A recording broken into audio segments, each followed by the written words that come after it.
Well, since these attacks are, first of all, it's great to be with you again. It's been a while. Yes.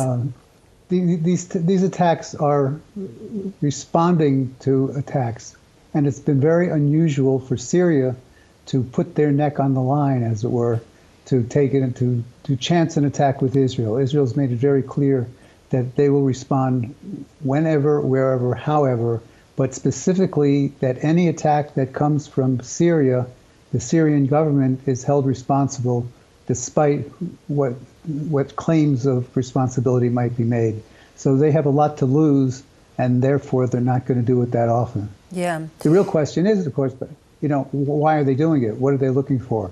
As we've talked in past appearances, the idea of doing something that would trigger a response by Israel, they can therefore watch how they do, who does it, what units come, how the game is played, and they can either take that information and pass it along to those that are their patrons, or they can use it themselves. So it's much more complex than it seems on the surface. Oh, that is really interesting. So it's almost like a information testing exercise. Exactly. Yeah, that is intriguing.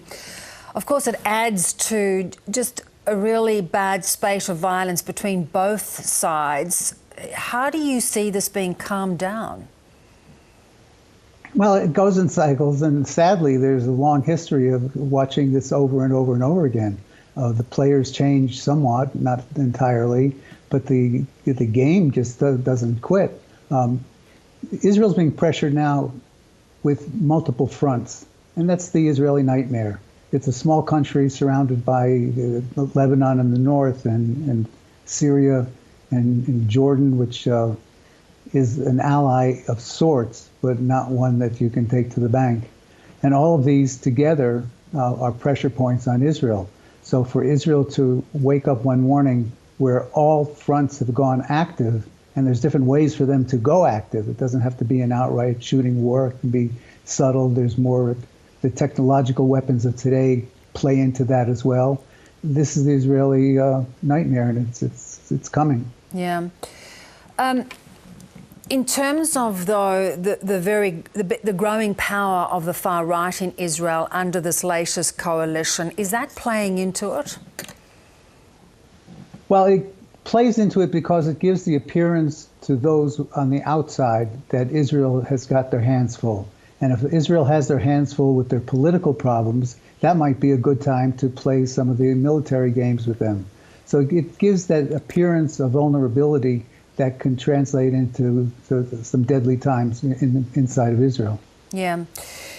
There were these leaked Pentagon documents, mostly around the Ukraine war, exposing both sides. But it was interesting to see that there were suggestions Mossad had encouraged its staff and the public to take part in protests against these judicial reforms. How unprecedented would that be?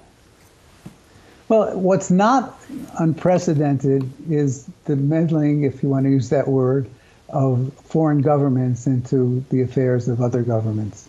And certainly there's a history of American administrations not pleased with the Israeli incumbents doing what they can to undermine their political base.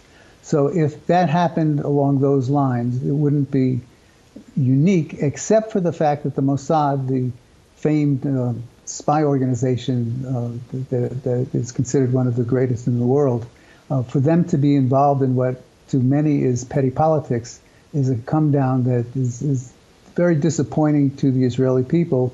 But so far we haven't seen anything that's really life and death for the agency or for Israel's intelligence community. Does it not, though, Michael, suggest that Benjamin Netanyahu has a real battle on his hands with these judicial reforms? Because we saw concerns from, the defence forces. You saw some of the reservists going onto the street saying that they would not report for duty if these judicial reforms went through. Is it a big gamble for him to try and get these through? Yes, it was a gamble for him to start, but he, as everybody is reciting, he didn't have the choice. If he wanted a government, he had to take that with it. If he didn't take that, he wouldn't have the government. So, which is it going to be? If anybody can handle it, it's Netanyahu. Yeah.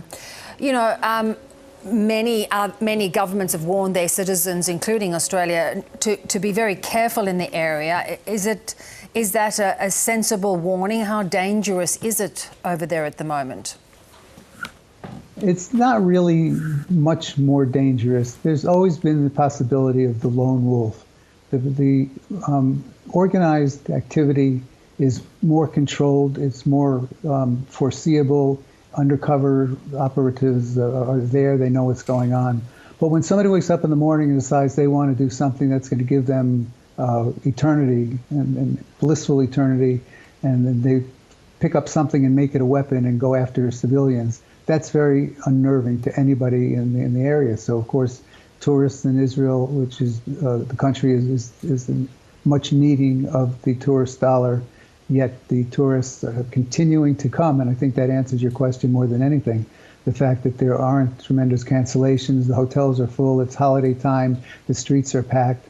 It appears to be handling it very well. Interesting. Michael, good to talk again. Thank you so much. Always a pleasure. Thank you.